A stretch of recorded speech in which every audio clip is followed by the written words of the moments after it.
let's not dilly-dally anymore. Let's get right into the news. Stop the music. It's time for news. Let's head over to the drone newsroom. Giving you all the news you'd ever want to know about drones. It's Jeff Sales. What's happening, buddy? Oh, no. It's Kelly, too. Oh, no. Yeah. You guys, okay, we're going to be serious, okay? This is serious news stuff. Yeah, okay? man. No monkey business. No. Okay. All right, fine. Of course. All right, we'll start it off with at the Chinese International Big Data Industry Expo in 2019, the Chinese did another one of their great, I guess, Cluster drones. Yeah, cluster drones. Yeah, this is amazing. I don't see how they do that. It's like magic. Wow. Yeah, this time they made three-dimensional images that were really impressive using 526 drones. Wow. I mean, it's like pixels in the sky. It's exactly what it is. They're using the drones as pixels. Yeah. I have not seen one of these things in person yet. I'm really, really looking forward to being able to catch one of these shows. And where was this again? This was in Guiyang, China. Well, I'm not going to go there. Maybe one a little closer to home. That's amazing. It's mesmerizing. I think it's cooler than fireworks. And it's preferred over fireworks because it's less dangerous. You know, if you have areas that, you know, haven't had a lot of rain, etc., they prefer to use these. Right. I do like the boom booms of the fireworks, though. You like the boom booms, yeah. Get you All right right, there. so next we have British Airways has identified that one of their pilots saw a drone as he was landing at Heathrow. He saw the drone at a height of just 250 feet. And passed by the drone. He was flying at about 150 miles per hour when they were approaching. Was able to actually describe the drone and as a small white drone about a foot width. So this one I think probably has a little bit more, I guess truth to it. And there was a lot of detail provided by the pilot on this particular occasion. So they're investigating this currently, but haven't had any information as to who was flying the drone or whether they were able to locate it. You wonder why they put age restrictions on drones now. And not to knock young kids, but I remember being 12. If I had a drone that could fly anywhere and do anything when I was 12, I wouldn't care about the law. Because when you're 12, 13, 14, who pays for stuff when stuff goes wrong? Yeah, Mom and Dad. The pilot was even able to identify that this thing was being flown near like a parking lot. So I mean, there was a lot of detail that was shared on this one. So, all right. Next we have the Pulp drone. This is a 27-gram nano UAV. Created by the University of Bologna. Looks like a chair. Yes. I see it. Okay, I got you. Yeah, this mini drone uses a deep learning based visual navigation engine, so it is able to see its environment, interpret it, and then pick its own path. So it's artificially intelligence, and it will learn as it goes? It learns as it goes. Can it go to high school for you? I'd love to find out. Yeah. Is the chair sold separately, or is that included in the box? I have no idea about the chair. Moving on. Okay, moving on. DJI has upped the game. They have introduced the Manifold 2. Oh, this thing is cool, man. Tell us about the next generation of autonomous aerial robotic solutions created by them. It's an ultra-compact onboard supercomputer that can be put on any of the Matrace series drones that can perform complex computing tasks and advanced image processing literally on the fly. So what would the average drone user want with this? I mean, if you own a Matrice, how would that improve things? This will improve the navigational options that you have to be able to automate the drone. It's going to be using a lot of perceptive information so that it will improve the object avoidance. I mean, it's basically giving a drone a supercomputer brain. It's an Intel Core i7. Can it go to high school for you? Daddy? I don't know. I heard someone say daddy. Do you need to go? Yeah, that would be my youngest one. So yeah, go outside. This is the first time this has happened, and I'm surprised because Jeff has like 37 children, and they're all like, I don't know where they go. Whenever I'm calling them during the day, like we got parakeets and geese and chickens and toddlers and all. I don't know how he gets it so quiet. So I'm surprised this is the first time. The thing is that he's not even paying any attention to me right now. Can you go outside and play with your brothers, please? Well, now, of course, we have to see him. We got to see him. What's his name, Jeff? All right, come here, Logan. Oh, it's Logan. It's Diaper Boy. Yeah, come here. You gotta come here. Hey, You gotta buddy. say hello. No, Yeah. I need a swimming diaper. Yeah, I don't have a swimming diaper right now. He likes. Logan likes Swimming this. diaper. Hey, Logan, can he hear me? Can Logan hear me? No, he can't hear you. I got the headphones on. So. Oh, yeah, put the headphones on him. All right, here you go, Logan. Hang on. Hey, Logan, buddy. Yeah, that didn't work. Oh, he really needs All a right. swimming diaper. You better get that for him. Yeah, well, we're gonna finish the news first. Okay. I love that Jeff allows his kids to swim while he's doing the show, even if they're toddlers. They just go out and swim at their own leisure. No, I've got two older boys. They're two older brothers. The older toddlers watch the younger toddlers. Yeah, there's toddlers watching toddlers. Yeah, That's perfect. Next in the news, Yeah, we yeah. have Tanzania has introduced a new drone industry, and a local know-how guy has come up with the idea of building drones out of bamboo. Oh, wow. Yeah, so he can take large pieces of bamboo and create the cross pieces, secure them with zip ties, and they have the motors and everything all 3D printed, and can just place it on there and create a drone just out of pieces in the surroundings. That's real cool. Isn't bamboo supposed to be amazingly strong? I mean, in some countries they make bicycles out of bamboo. The bike frame is made of bamboo. Yeah, it is. It can be a very, very rigid and very strong thing. But the nice thing is that you have a drone that's essentially made out of stuff that's just lying around. I mean, you know, it's pretty intriguing. It's like natural carbon fiber. Yeah. Yeah. So next we are going to talk about a lot of the stuff that's been going on weather-wise across the United States. Drone footage coming from all sorts of different locations. But we've got the first one here from Boardman, Ohio. Well, we have drone video tonight that showed the impact of the flooding in Boardman. It was sent to us by Joe Hodges. This is the neighborhood of Glendale, Rockdale, and Locust off of Route 224. Now, this is across from the Boardman Plaza, not behind it. You can see all of the flooding, water coming up all the way to the apartment complexes. Wow. I just can't imagine. I've never been the victim of a flood, but what an insidious thing to be at your house and just to see it getting closer and closer and closer, and pretty much there's not a lot you can do about it. You just have to hope you can get through it, hope it goes down. Sad, man. Yeah, in our area, we're the high ground, so whenever it floods here in Houston, it floods all around us, right? And every single road leading out is completely underwater, so we basically become landlocked. And it is very strange not having the ability to just travel a mile, 2 miles. Yeah. So Yeah. next we have some video from Cimarron River. A we guy have was drone out video. filming with his drone. That's not it.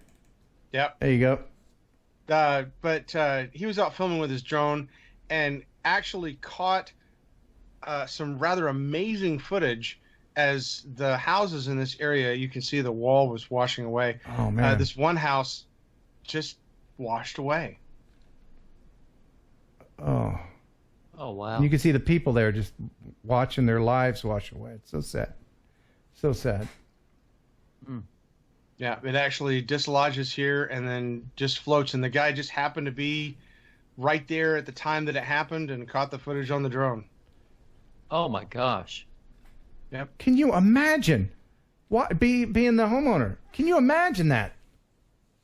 Hopefully No. they got everything they needed out. I mean, except, like The cats. You can leave the cats in there. I don't Yeah. know. Cats. Yeah, who cares about it? Cats could say. I'm just kidding. But that's actually a good video to have for your insurance company. There's no doubt about it. Hey, this is what happened. Wow. All right, so next in the news, we have the Hassan National Park is using drones to detect illegal activities. Okay. And where is this again? This is Hassan National Park. Oh. In the spring of 2012, part of Hallasan National Park's forest was burned down by a fire believed to have been started by a group of hikers. In a bid to catch these hikers and other illegal activity, the park has recently boosted surveillance by introducing drones. With the maximum operating duration of 30 minutes, the drones, once they are airborne, can cover up to 20 kilometers of ground. Each drone is equipped with a camera that can identify the numbers on a car's license plate from 150 meters above the ground, and park officials can monitor the drone's live feeds from screens at their control center. The drones will monitor their designated areas at the same time every day, so if an accident occurs, we'll know about it right away. Yeah, that's cool, man. Drones, they're here to stay. They're going to be part of our lives. Get used to it. Yeah. There's no going back. I believe you had another story about the Tulsa Police Department. Yes, it did.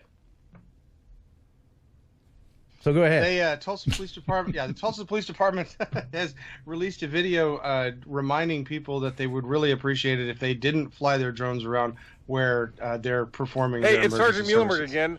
We have a problem that we should have expected, but we were hoping wouldn't be a problem. We had learned recently that there are some UAV operators that are operating outside of the established guidelines. Those of you flying for hobbyists, if you don't know, please go to the FAA website and get your regulations. What we're having is people are flying drones out there outside of the standard regulations. If you're flying above 400 feet, if you can't see your UAV anymore, if you're flying solely on the screen, you are not flying properly. First responders, what happens if they're flying in the air and we have a helicopter come in?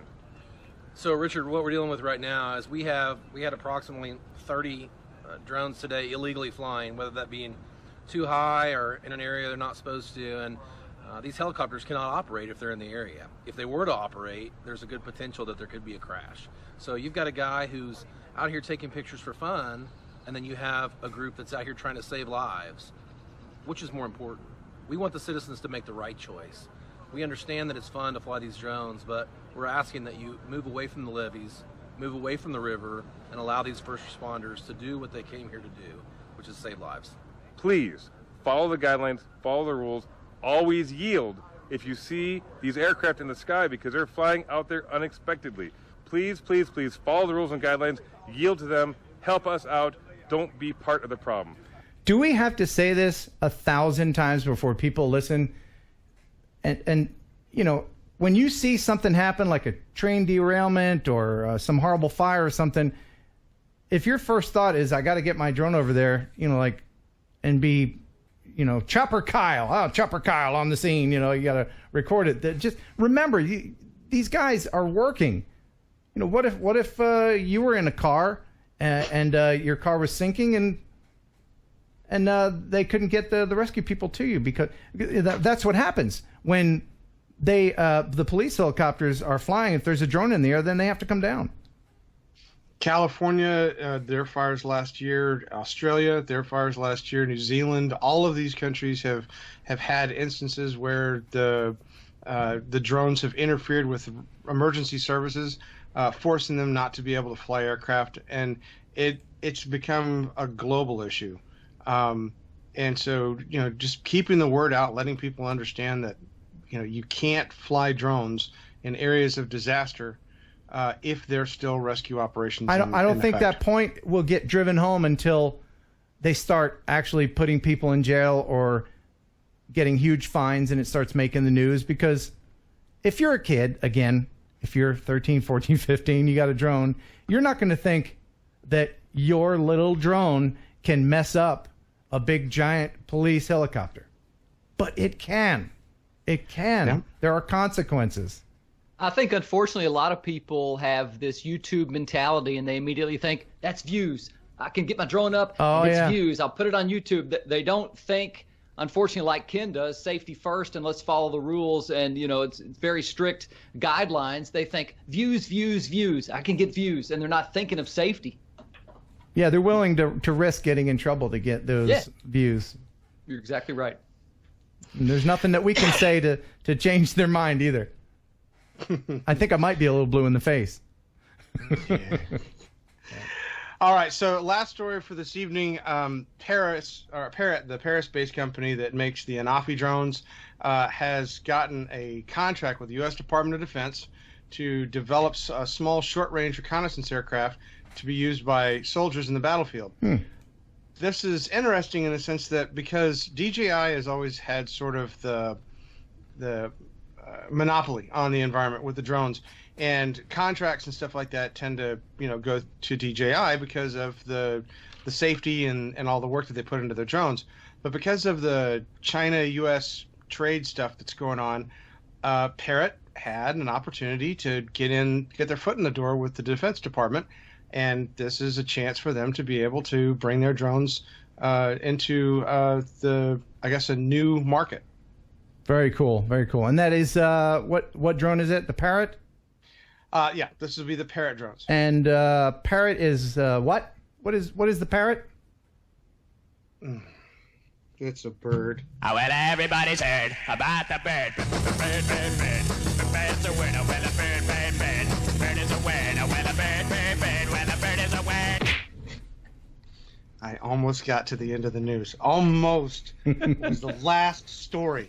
Jeff, thank you so much for the news. Are you going to Spin Up, by the way? October 19th?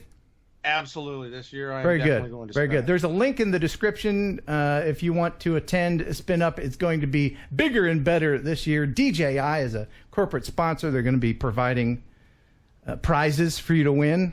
I think last year we gave away a Mavic. It's pretty awesome.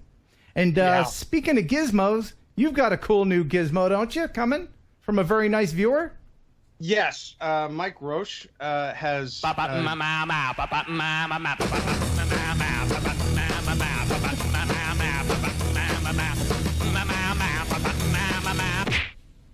I'm sorry, you were saying? I lost my train of thought. No, you go ahead. Mike Roche? Mike Roche has been kind enough to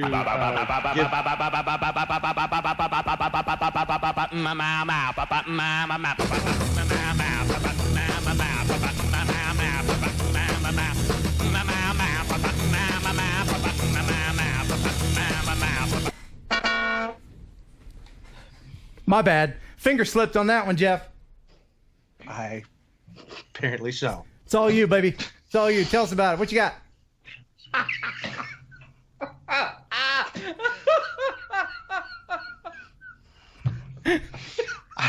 It's all I you. want to give you one of those moments of silence that's just going to drive you nuts. It's all you, my friend. Anyway, Mike Roche has been kind enough to give to me a pair of DJI goggles.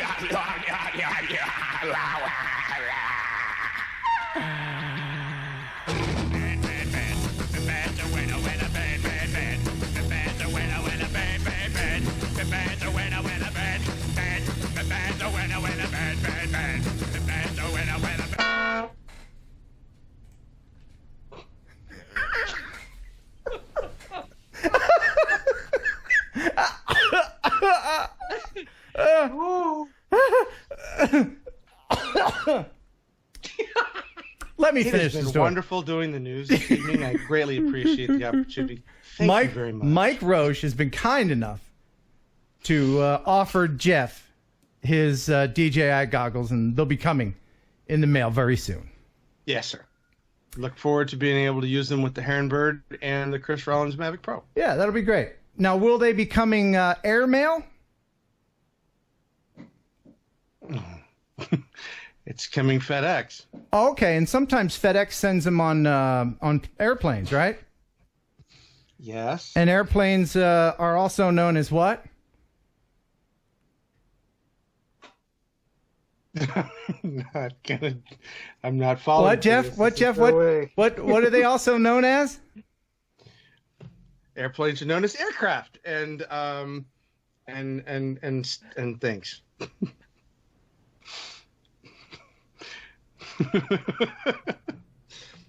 They fly like birds. All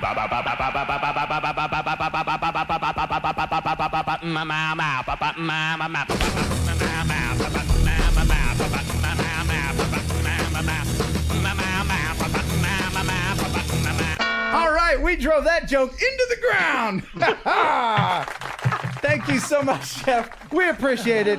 Until next time. Thanks for stopping by. Now get out. All right. Oh, man. I'm worn out. And I don't know. Ooh. He's such a nice guy. He's so tolerant. Very tolerant. Yeah, he's a good guy. We appreciate him.